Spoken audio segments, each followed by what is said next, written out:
Queen, your bank may be stealing from you every single month, and you thank them for it. You prayed over the paycheck.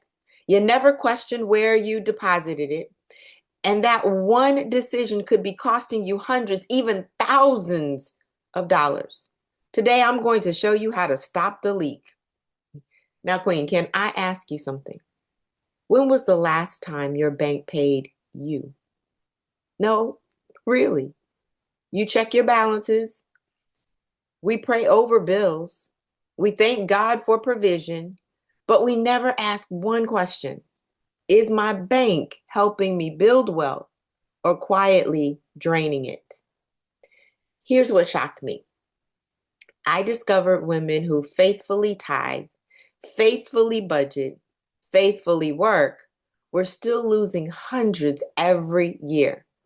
Not because they were irresponsible, but because nobody taught them how to structure their money God's way. Today, that changes. And by the end of this video, you'll know the 3 banking decisions every queenpreneur should make before another paycheck hits her account. And stay until the end because part 3 may completely change how you budget forever. Now, when was the last time you actually looked at what your bank is charging you just to hold your money? Yeah, I'm gonna wait. See, most women, smart women, faith-filled women, hardworking women are losing money every single month and they don't even know it. Not to bad decisions, not to overspending, but to fees, monthly maintenance fees, minimum balance fees, transaction fees. And the bank is charging you a bill just for the privilege, you heard me, privilege of keeping your money in their building. And Queen, that is not stewardship. That is a leak in your financial house. And today we are going to seal it. See, in part 1, we identified your money personality. Today we're going deeper. There are 3 bank accounts every kingdom entrepreneur should have. Most Christians have 1, some have 2. Almost nobody has all 3. But before this video ends, you're going to know exactly which one you are missing. We're talking about how you bank without losing money, how to build wealth through the right accounts, and how to budget in a way that actually works for your God-wired personality. How God wired you, that's right. Banking, building, and budgeting, let's go. And I'm going to tell you, the 3rd pillar is the one that changes everything. Now, before we build your financial house, we have to know who's living on the inside of it. That's why part 1 really matters. If you don't know whether you are steam, water, fire, or ice, you'll build the wrong system. But don't worry, I'll remind you throughout today's lesson, but after this video, go watch part 1. It'll make everything click. All right. Here's the mistake that most every woman makes. She thinks changing banks is a hassle, so she stays, even while the bank quietly bills her every month. Now, this one really hits home because when I was teaching biblical finance, I thought about the students that I had in my class that their finances were still jacked up. And even though I taught glossary terms about savings and investing and budgeting and all of that, they still were not making it. And there was a big change in the banking system a few years ago. When I help clients review their finances, one of them, she thought she had a spending problem. She didn't. Her bank had collected hundreds of dollars over the years in fees that she had stopped seeing because the bank started charging you to hold your money there.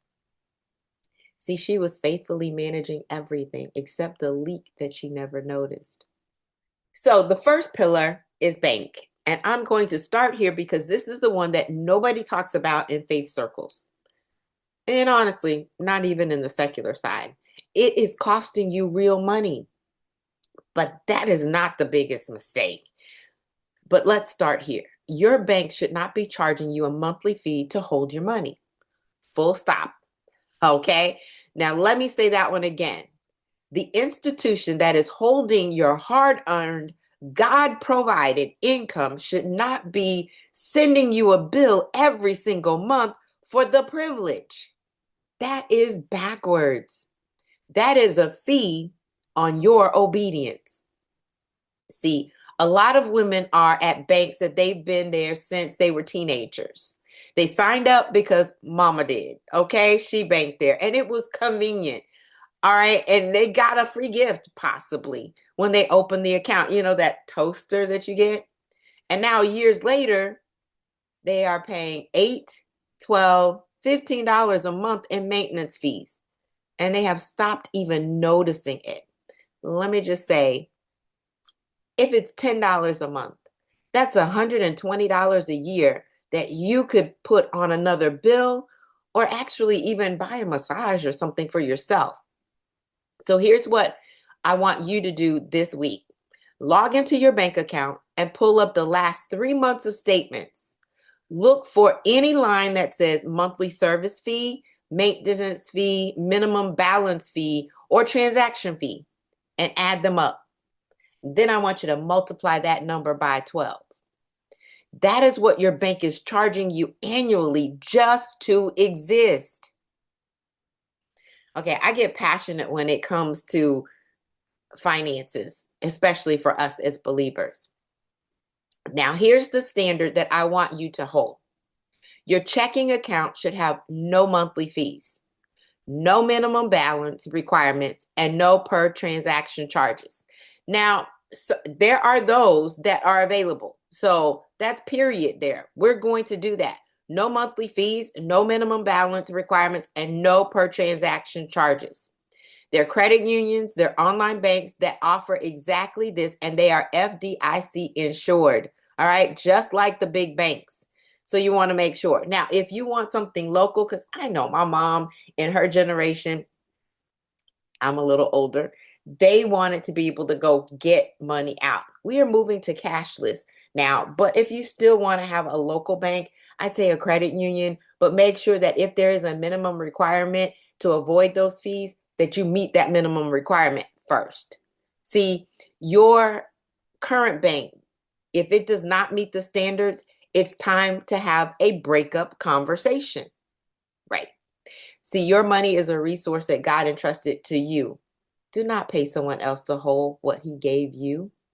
So pause this video later, pull up your last 3 statements, add every fee, then tell me in the comments, were you surprised?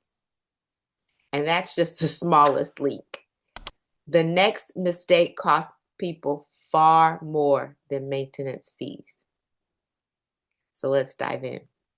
Let me show you the easiest money you'll ever make without working another hour. See, the second pillar is build. And this is where your money stops sitting and starts working. Years ago, I moved money from one account to another. It was actually my mom's account. And she was really holding on to, I've got to have the bank local, right? But when I moved her money, let me tell you, same money, same discipline, different location, suddenly her money started paying her. So, case in point, she was at a local bank that was only giving her 0.1% interest. So maybe at the end of the year, there was maybe about 10 cents, nothing that they even needed to report to the IRS, okay? I moved it to an online bank, and I used Discover, but an online bank account, and I couldn't move it all. So I had to gingerly move some over to her account because I needed to make sure that she felt comfortable and safe with it. You can do the same. I moved it, and one month she said, because she always gives my girls $5 for every year that they're born. So for birthdays, she always gave them $5 times the dollar amount. Well, one year she was like, okay, well, it's time for me to give, I'm just going to say Aaliyah, her money for her birthday. And I said, okay, how much do you want to give? And she said, oh, well, this year she's going to get let's say $120. I said, okay, no problem. We'll take it from your Discover online account. But you realize that last month you made 200 and some odd dollars. So that 120 that we're transferring, you really are not paying because the bank paid you. And so you're taking a portion of that and you're actually spending that portion instead of depleting your principal. Make sense? Mm. So let me ask you a question. Where is your savings right now? If you said in your checking account, we really need to talk. If you said in a savings account at the same bank as your checking, this is where most Christians are getting it wrong because most traditional savings accounts are earning, as I said before, 0.01% interest. 0.01. Okay. That means that if you got, say, $5,000 sitting in your account, a traditional savings account, at the end of the year, you may be getting 50 cents. Check it. Meanwhile, in a high yield savings account, which are available right now through online banks and some credit unions as well, you're earning anywhere from 3 to 4% annually. On that same $5,000, you're looking at $150 to $200 a year just for moving the money to the right place. Same discipline, same savings, different location, completely different return. And in a minute, I'm going to show you the account that almost nobody has, right? But for now, Proverbs, the 13th chapter and the 22nd verse, you know it. It says, a good man or a good woman leaves an inheritance for their children's children, but you cannot leave what you did not grow. Moving your savings to a high yield account is not a financial trick. It is stewardship. You're maximizing what God already gave you. So look at your end of your year interest from last year. How much money did your money make for you? Now check your interest income you've made this year so far. Do you need to make a change? Now here's the second piece of building. And this one is especially for my queenpreneurs who are running a business. Your business money and your personal money must be in separate accounts. Oh, for so many different reasons. All right. Grants are one, but just so that you would be able to see what's going on. They are not the same blessing and they do not belong in the same place. When you mix your business and your personal, you lose track of both. You cannot see your true business profit. You cannot accurately tithe on business income versus personal income. You cannot build a financial picture that God can multiply because the picture is blurry. So here is a clean structure for you. A personal checking account with no fees, a high yield savings account for your personal seed money, and a separate business checking account, as well as a separate business savings account, also high yield. All with no fees and all working for you. That is the foundation. The same 10-10-80 principle from part one, but now each stream has its own lane. Business income gets its own lane. Personal income gets its own lane. And both honor God first. So build the structure and then watch what God fills it with. If you are serious about building kingdom wealth, my Financial Wisdom for Financial Freedom book walks you through every account I personally recommend setting up. It'll give you the architecture, the account structure, the biblical framework to actually build your financial house on solid ground. So grab it below before you watch part 3. All right, because next I'm about to explain why budgeting fails for most Christians and people in general too. But let's go here. Have you ever wondered why the budget works for everyone else, but never seems to work for you? I spent years watching women blame themselves. Some would say, oh, I'm just terrible and I'm not disciplined, or I'm terrible with money, period. No, they were using someone else's system. See, the third pillar is budget. And this is where part one and part two come together. See, most budgeting advice is one size fits all. Here's a spreadsheet. Here are the categories. Here's the app. Download it and be disciplined. But Queen, you already established that you are not one size fits all, right? You are either steam, water, ice, or fire. And how you budget, where you need the guardrails, and where you need the freedom, that is different for each personality. So here's what I want to give you. A personality-specific budgeting tip, one focused on strategy built for how you are wired. All right, if you are steam, this is where you sabotage yourself, right? And you go up in smoke, if you would. You spend too much on gifts and giving to others. So set your budget in the gift giving that is balanced. Balanced budget, gift is probably larger. Whatever that dollar amount is, you cannot go over it, period. No matter what sob story someone gives you or the last minute event that happens, hold to it, right? If you are water, this is where your money flows away. You have no budget to begin with. Get one, and also get an accountability partner that's either an ice or fire. You must work within balance. For the adventures that you want to attend, plan in advance. Save for them. But if you don't have it in your budget now, then maybe next year. All right, moving on to ice. Let's melt into a more balanced you. That's right, you're great with your budget. You're strict to your budget. Joyce Meyer says, eat the cookie by the shoes. That was her book. Absolutely love it. It's all about gratitude. You need to add a line item in your budget for fun. All work and no play makes Jill and Jack dull, okay? Even if all it is a $5 movie or $6 smoothie, every single month, I want it in your budget. Do something for you. No resentment, but a little bit of fun. If you are fire, all right, let's burn even brighter. See, your budget is already on point, but let's help someone else get theirs right.